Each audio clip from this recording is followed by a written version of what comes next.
Yesterday, when I met Ravi Machiraju, he made two very significant comments on HR people. First comment he made was the younger generation of HR has become very transactional. I very much agree with him. They don't think long term. And the other thing he said was that HR has to be first competent in business. HR has to have business competencies. I gifted this book of Leaders in the Making, and I mentioned to him, this is what we have learned from these 30 leaders who are reviewed in this book. The most important competency we found is that they were all business driven. They had business acumen.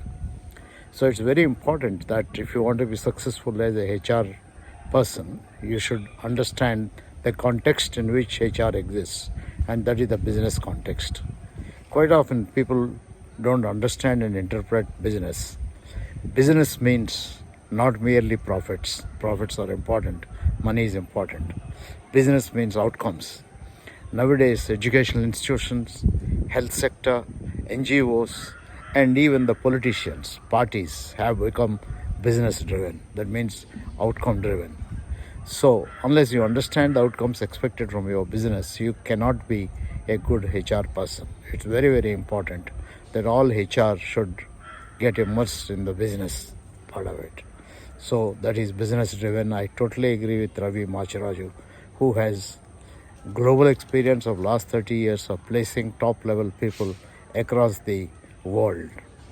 He has made a great contribution to the HR field.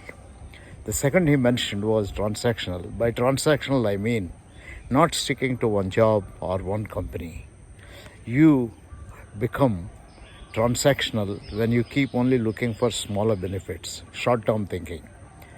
I again mentioned that in our book, a good number of leaders we have identified and talked about are the people with long-term thinking.